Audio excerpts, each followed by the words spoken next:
हमारे जैन धर्म में बिजनेस बन गया। पैसा ले लेके लोग पूजा करा रहे हैं, पैसा ले लेके भक्ति करवा रहे हैं। और पैसा लेना तो छोड़ो, 10 दिन भक्ति कराए, उसके पहले अध्यक्ष जी के पास बैठ के बिजनेस हो जाता है कि भैया कितना दोगे, कितना लोगे। उन्होंने कहा इतना दोगे, इतना दोगे, बोले हम नहीं आएंगे। ये क्या है? एक पूजा नहीं, ये बिजनेस है। और आज मैं कहना चाहता हूं खुलेआम कि यदि कोई भी व्यक्ति आपसे पैसे की बात करके मंदिर में आता है, पैसे की बात करके तोल मोल करके पूजा करने आता है, तो वो पूजा करने वाले को मिलेगी, ना कराने वाले को लगेगी, जिंदगी में नहीं लगेगी। क्योंकि हमने भी 4 घंटे भगवान के लिए चिल्लाया है, तो मेरे भी तो कर्म झड़े हैं ना। लेकिन जहां बिजनेस हो गया वहां कर्म झड़ेंगे नहीं, वहां कर्म का बंद होगा। तो ध्यान रखना बंधुओं, ऐसे लोगों से भी बच के रहना। ये बहुत खतरनाक लोग हैं जो अपना पेट केवल धर्म करके भर रहे हैं। क्या हम और कुछ करके नहीं भर सकते? धर्म करके अपना पेट भरना ये बहुत ही पाप कर्म का उदय है। हाँ, इतना करो सरल सहजता से कि जितना हो सकता है उतना ठीक है, लेकिन एकदम से हावी हो जाना और एकदम से इतना ज्यादा पैसे के लिए मांग करना ये धर्म नहीं। ऐसे लोगों से बचो, एक बिजनेस है। और ऐसे लोगों को तो कभी जीवन में न पूजा करो न ऐसे लोगों से कराओ। पंडित की परिभाषा क्या होती है? पंडित का मतलब होता है आचार्य ज्ञान सागर।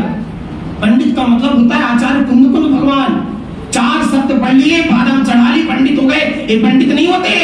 पंडित की परिभाषा है जो बड़े बड़े आचार्य होते थे ज्ञानी, उनको पंडित कहते थे। ध्यान रखो बंधुओं, ये बहुत गड़बड़ चल रहा है। लेकिन जिंदगी में धर्म के लिए यदि पैसे की मांग होती है, वो धर्म ना करने वाले को भलेगा, ना कराने वाले को भलेगा। हाँ, जो भी अपने भावों से पूजन करने के बाद दे रहा है, तो उसमें से भी अपना 10% दान के लिए निकालो।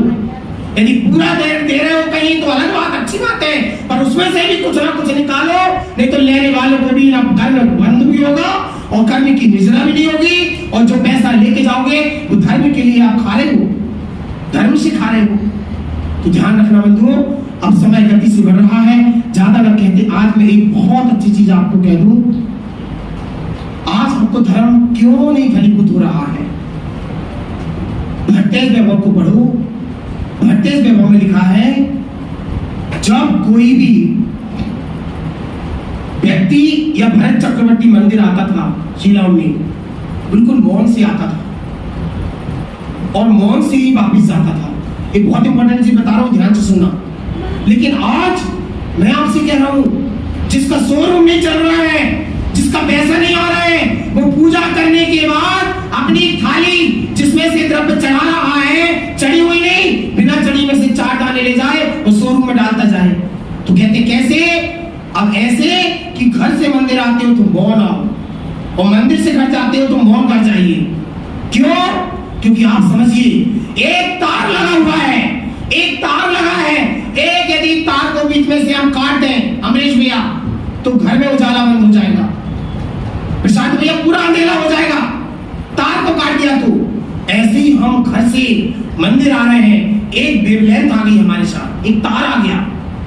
मंदिर से आप घर जा रहे हो, एक वेवलेंथ जा रही तरंग है, वो घर तक जा रही है। लेकिन बंधुओं, हमने मंदिर में आए, पूजन पाठ करी, भक्ति करी, सब करी, भगवान की शक्ति पूरी एनर्जी ले ली, भगवान को देख के पूरी पावर ले ली, भगवान की पूरी तरंग चुंबक की तरह सूर्य मंत्र से पूरे आपके पास आ गए। और आने के बाद आप मौन होकर घर जाइए और घर जाकर 4 दाने लो और अपने घर में डाल दो।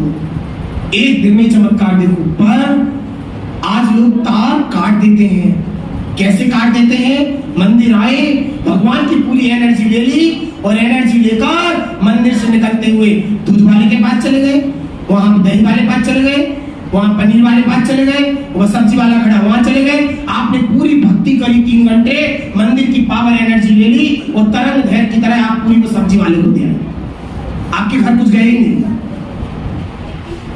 दूध वाला खड़ा वहीं चले गए, डेयरी में दूध का पैकेट ले आए, पूरी वहीं लेके आ गए।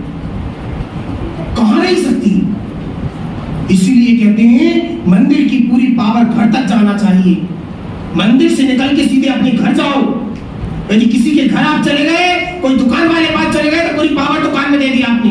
और आजकल मंदिरों में तो पूरे 100% मंदिरों में महिलाओं को, बाप रे, तेरी सास, मेरी बहू, उसकी जेठानी, उसका करधन, उसके घर ये हो गया, उसके घर वो हो गया, बिल्कुल पूरा। सुधा सागर महाराज जी कहते हैं हर मंदिरों में एक कमरा मंदिर के बाहर बना दो और उसमें लिख दिया करो महिलाओं के वार्तालाप का कक्ष, और वहां बैठ जाए और सब अपनी सास बहू का अपना करते रहे आधा घंटे बैठ के। मंदिर आज इसीलिए खुले हैं, लोग मंदिर इसीलिए भी आते हैं कि वो मिलेगी तो उसकी सास का पता चल जाएगा, उसकी बहू का पता चल, किसके घर क्या हो रहा है सब पता चल जाएगा, इसलिए भी लोग मंदिर आते हैं।